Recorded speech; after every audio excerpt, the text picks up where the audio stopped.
नमस्कार। मैं हिम्मत सेठ आज फिर आपसे मुखातिब हूँ एक नए विषय को लेकर। दोस्तों, आज हम बात करेंगे अमेरिका के चुनाव की, और चुनाव में भी डोनाल्ड ट्रंप जो जीत गए हैं उनके बारे में चर्चा करेंगे। डोनाल्ड ट्रंप तीसरी बार चुनाव लड़े। पहली बार जीते थे, दूसरी बार हारे और तीसरी बार चुनाव लड़े।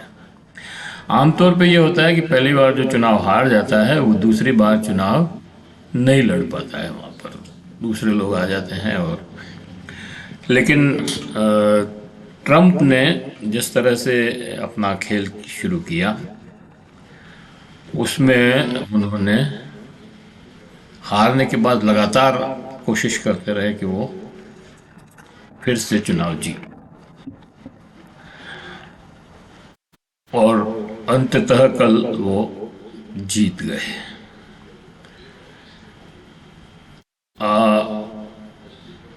उसके पहले कि डोनाल्ड ट्रंप पे अपन बातचीत शुरू करें, मैं ये अपील करना चाहता हूँ आप सबसे कि अगर आपने हमारे चैनल को सब्सक्राइब न किया हो तो सब्सक्राइब कर दें, बेल आइकन दबाना न भूलें, कमेंट बॉक्स में जाएं, कमेंट करें, टिप्पणी लिखें, सुझाव दें। आपके कमेंट और सुझाव हमें और बेहतर करने के लिए अग्रसर करेंगे।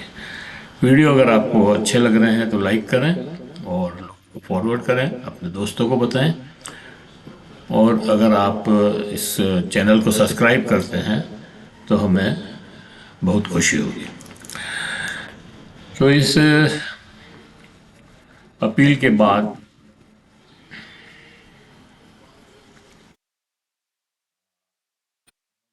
डोनाल्ड ट्रंप पर बातचीत करते हैं। अमेरिका में आशा के विपरीत डोनाल्ड ट्रंप राष्ट्रपति का चुनाव जीत गए, जबकि लग रहा था कि बराबर की टक्कर है, लेकिन वो बहुत आसानी से जीत गए। अब वो अमेरिका को ही नहीं पूरे विश्व को अपने इशारे पर चलाने का प्रयास करेंगे। ये तो आप जानते ही हैं कि अमेरिका का राष्ट्रपति जो भी होगा वो अपने टर्म्स पे विश्व को चलाता है, और यही डोनाल्ड ट्रंप करने वाले हैं। डोनाल्ड ट्रंप का जीतना इस बात को दर्शाता है कि अमेरिका में अभी तक पुरुष प्रधान सोच काम कर रहा है, और वो औरतों को इस काबिल नहीं मानते कि वो देश चला सकते हैं या देश की इकोनॉमी चला सकते हैं। न केवल अश्वेत महिला बल्कि हिलेरी क्लिंटन जैसी श्वेत और महिला भी राष्ट्रपति के चुनाव में हारी।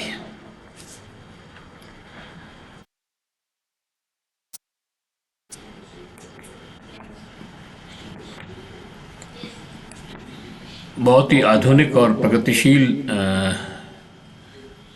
मानने वाले अमेरिका को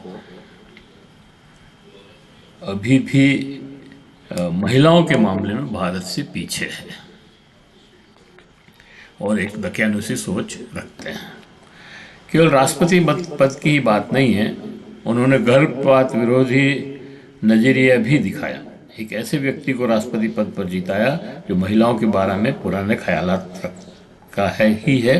हालांकि कमला हैरिस को महिलाओं के 54% वोट मिले, लेकिन वे जीत के लिए काफी नहीं थे, और डोनाल्ड ट्रंप को भी पुरुषों के 54% वोट मिले। इस बार ब्लैक्स के वोट जो है कमला हैरिस को उतने नहीं मिले जितने मिलने चाहिए थे, और डोनाल्ड ट्रंप को भी वो वोट मिले, और ख़ास तौर से पुरुषों के।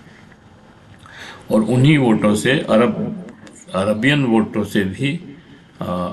वोटों का भी उनको लाभ मिला डोनाल्ड ट्रंप को, और इसलिए वो जीते। जबकि कमला हैरिस ने गाजा के ऊपर जिस तरह से हमले हुए उनका पक्ष लिया, और इसीलिए उनको जो अरब वोट उनको मिलने वाले थे वो नहीं मिले। डोनाल्ड ट्रंप के जीतने का एक बहुत बड़ा कारण उनका आक्रामक प्रचार और उनकी राष्ट्रवादी रुख भी है। वो उनका नारा ही है कि अमेरिका फर्स्ट, अमेरिका के सामने वो किसी भी बात को किसी भी देश की बात को नहीं मानते, वो उसको नज़रअंदाज कर देते हैं। तो इसीलिए ये जो उनका रुख है, राष्ट्रवादी रुख, वो उनको जीत के अंदर मददगार हुआ। इस चुनाव में एक दूसरे पर आरोप भी भारत की तरह ही बहुत ही घटिया स्तर पर पहुंचा। डोनाल्ड ट्रंप दक्षिणपंथी विचारधारा के मानने वाले और बढ़ावा देने वाले हैं। भारत से ही नहीं, अन्य देशों से भी माल आयात करने में ड्यूटी बढ़ा सकते हैं वो, और वीज़ा मिलना तो निश्चित रूप से मुश्किल होगा। पिछले कार्यकाल में भी ट्रंप ने मेक्सिको बॉर्डर पर दीवार चुनवा दी थी, चुनवाने की बात कही थी और चुनवा भी दी थी। और उस सीमा से अवैध घुसपैठ बहुत होती है। भारत के भी प्रतिवर्ष 80,000 व्यक्ति अवैध रूप से अमेरिका में जाकर बसने की कोशिश में पकड़े गए हैं। ऐसे लोगों की मुश्किलें और बढ़ने वाली हैं। और इन 80,000 लोगों में आधे मतलब 40,000 लोग केवल गुजराती हैं। चाहे ट्रंप और हमारे प्रधानमंत्री नरेंद्र मोदी की केमिस्ट्री बहुत अच्छी हो, लेकिन ट्रंप करेंगे वही जो अमेरिका के हित में होगा। बाइडेन प्रशासन को अमेरिका की अर्थव्यवस्था को खड़े कोविड के चलते बहुत ख़राब हालत में मिली। उन्होंने बहुत सुधार भी किया, लेकिन महंगाई की मार भी कमला हैरिस को झेलनी पड़ी।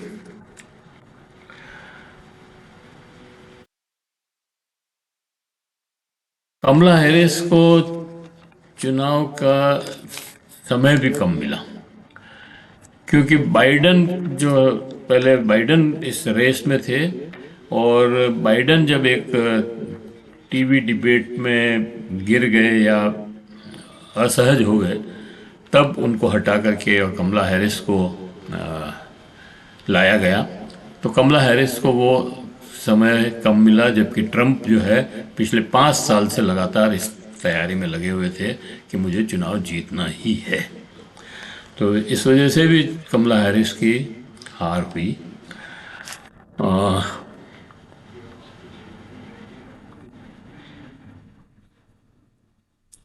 ट्रंप के आने से इजराइल की स्थिति मजबूत होगी, ऐसा माना जाता है, लेकिन ट्रंप भी ईरान से पंगा लेने में से कतराएंगे। कोई जाति सिंह नहीं बिड़ा देंगे कि आ जाओ ईरान को ख़त्म कर देते हैं। ऐसा वो कभी नहीं करने वाले हैं, क्योंकि वो जानते हैं कि युद्ध से कितना नुकसान होता है और अर्थव्यवस्था कितनी बिगड़ जाती है। तो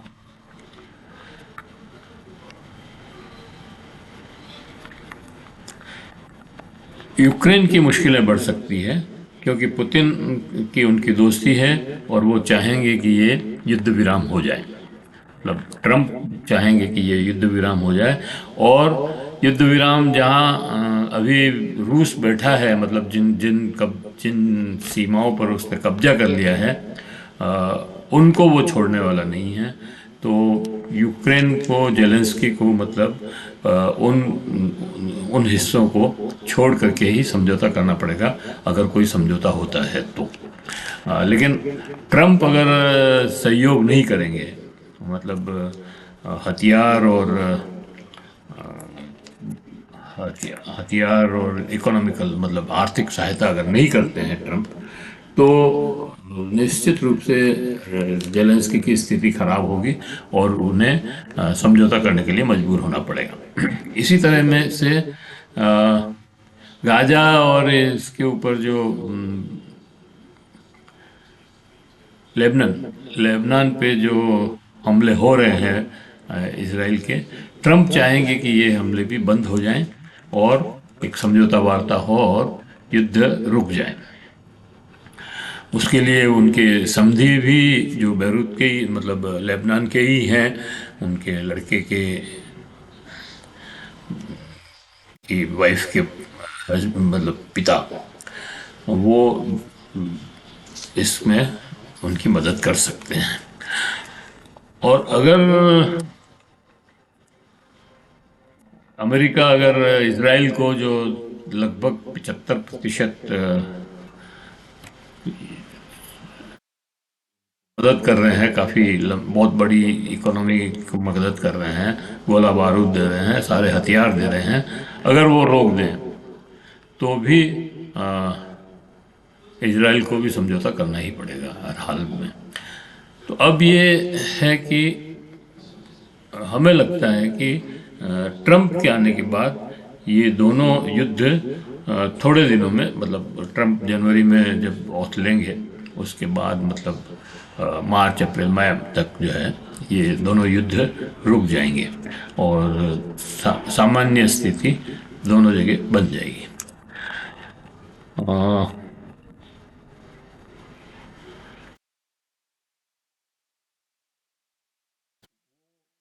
चाहे उनका उनका पूरा ध्यान जो है अपने देश की अर्थव्यवस्था सुधारने में रहेगा।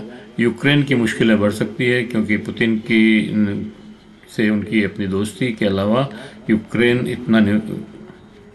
पर इतना निवेश भी नहीं करना चाहेंगे। और इस बात को जानते हैं और समझते हैं कि युद्ध से हिंसा और अशांति फैलती ही है, देश की अर्थव्यवस्था भी चौपट हो जाती है। लेकिन इसका मतलब यह भी नहीं है कि वे चुप करके बैठ जाएंगे। वे अवश्य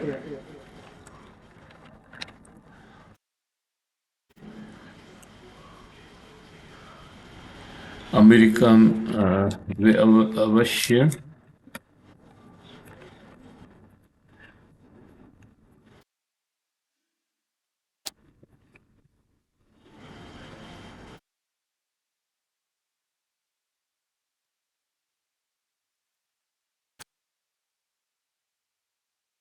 जोर जबरदस्ती से सारे विश्व के प्राकृतिक संसाधनों का उपयोग करना चाहेंगे। वे पर्यावरण की चिंता किए बिना दोहन भी जारी रखेंगे। ये उनका अपना एक ख्याल है कि वो चिंता नहीं करते ज़्यादा पर्यावरण की, उनको व्यापार से और मुनाफे से मतलब है।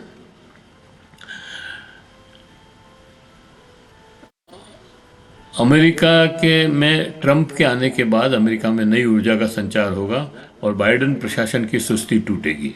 यूरोप और नाटो के संबंध भी अमेरिका के साथ बदल जाएंगे, ऐसा विशेषज्ञ मानते हैं। ये मानते हैं कि अभी जो यूरोप के कुछ देश जैसे जर्मनी और ब्रिटेन और फ्रांस भी, इवन ये फ्रांस तो कम हो गया है, लेकिन यूरोप ये जो देश जो हैं इजराइल को बहुत आर्थिक मदद भी कर रहे हैं और ये यूक्रेन को भी ये लोग मदद कर रहे हैं। तो अगर इनकी आर्थिक स्थिति भी बहुत अच्छी नहीं है, मतलब यूरोप के देशों की भी आर्थिक स्थिति अच्छी नहीं है, अगर अमेरिका इनको मदद करना बंद कर दे यूरोप के देशों को भी, तो इनकी स्थिति बहुत गड़बड़ा सकती है। और ऐसे में ये इनकी जो सहायता है यूक्रेन को और इजराइल को, वो भी रोकनी पड़ सकती है। तो अगर ये ऐसा हुआ तो युद्ध स्वतः ही खत्म हो जाएगा।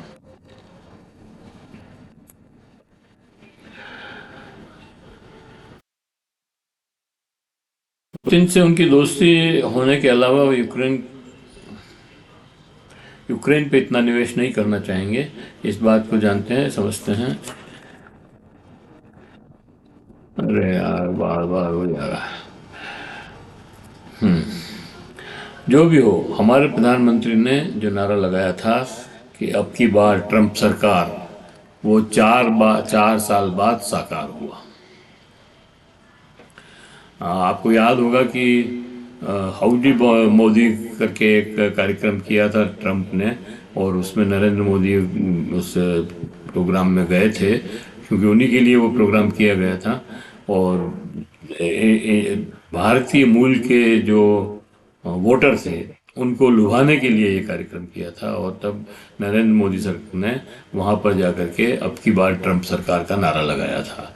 हालांकि उस साल तो हार गए थे ट्रंप ट्रंप की सरकार नहीं बन पाई, लेकिन 4 साल बाद जो अब चुनाव हुए हैं उसमें वो नारा सार जो है फलीभूत हुआ, और इस बार जो है नरेंद्र मोदी वहां प्रचार करने नहीं गए।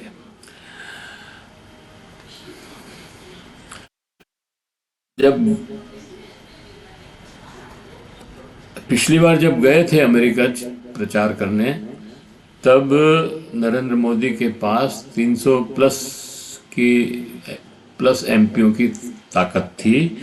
इस बार भी गए हैं अमेरिका तो, लेकिन 240 की अल्पमत सरकार के मुखिया के तौर पर गए हैं।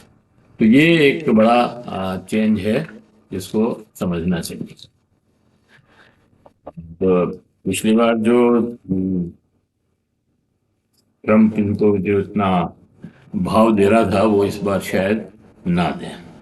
ट्रंप के इस्लामिक फोबियो के चलते हम ये मान रहे हैं कि पाकिस्तान बांग्लादेश से हमें अधिक तरजीह मिलेगी, लेकिन ऐसा कुछ होने वाला नहीं है, क्योंकि पाकिस्तान को अमेरिका किसी भी हालत में छोड़ नहीं सकता।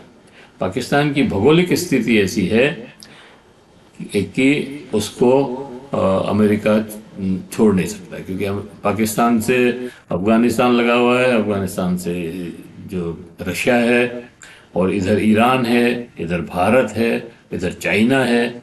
ये सारे कंट्री इस तरह के हैं कि पाकिस्तान में अमेरिका बैठ करके सारी खुफिया जानकारी वहाँ से ले सकता है। इसलिए पाकिस्तान को अमेरिका कभी किसी भी हालत में नहीं छोड़ेगा, बल्कि हम तो ये मानते हैं कि भारत के टुकड़े करवाने का भी जो काम उस समय ब्रिटेन ने किया, अंग्रेजों ने जो भारत के 2 टुकड़े करवाए, वो भी इसी नीति के तहत करवाए, इसी रणनीति के तहत करवाए कि इस पार्ट को अलग कर देने से हम यहाँ पर बैठ करके सारी खुफिया जानकारी ले सकेंगे। तो ये इसलिए वो पाकिस्तान को तो छोड़ेगा नहीं। हम भले ये इंतजार करते रहें कि अमेरिका हमारी मदद करेगा। पाकिस्तान की भौगोलिक स्थिति के चलते पाकिस्तान की अमेरिका सभी तरह से अपने साथ रखने का प्रयास करेगा। F-16 तो उसने पहले ही दे रखे हैं, अब F-35 भी दे सकता है अगर पाकिस्तान मांगे और जिद करे तो।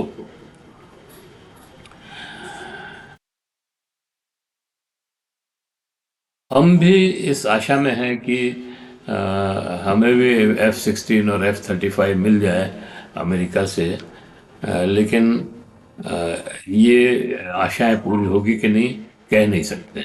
और हमारे हित में भी नहीं है वैसे F-35 लेना, और हमें अपने तेजस को ही और उन्नत करना चाहिए, आधुनिक बनाना चाहिए।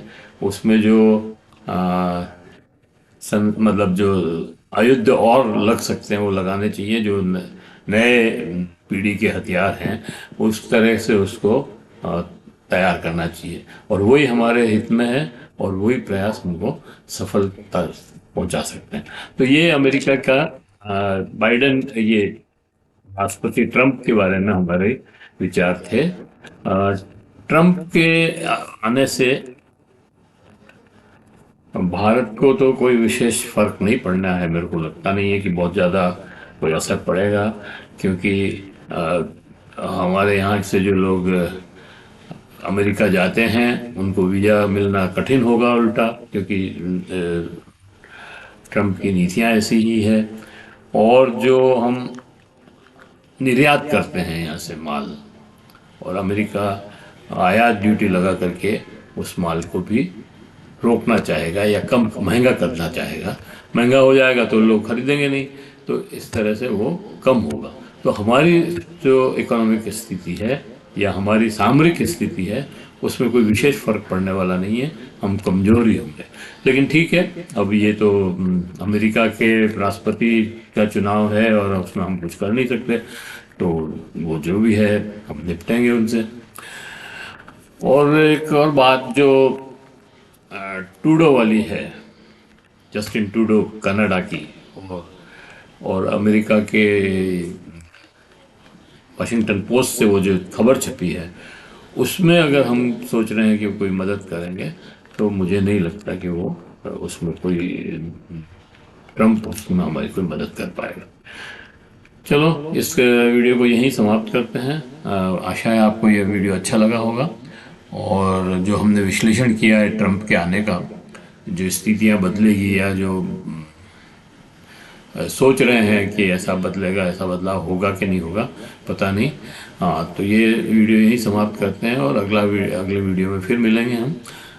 वीडियो समाप्त करने के पहले मैं वो एक अपील फिर से दोहराना चाहता हूँ कि अगर आपने हमारे चैनल को सब्सक्राइब न किया हो तो सब्सक्राइब कर दें, बेल आइकन दबाना न भूलें, और अगर वीडियो पसंद आ रहे हैं तो लाइक करें, फॉरवर्ड करें, शेयर करें लोगों के साथ, और अधिक से अधिक शेयर करें ताकि ज़्यादा लोगों तक हमारी बात पहुंचे। कमेंट बॉक्स में जाएं, कमेंट लिखें, कोई टिप्पणी लिखना चाहें तो टिप्पणी लिखें उसके ऊपर, और सुझाव दें। अगर आपके सुझाव और कमेंट और टिप्पणियां हमें और बेहतर करने की ओर अग्रसर करेगी। जय हिंद, जय भारत, धन्यवाद।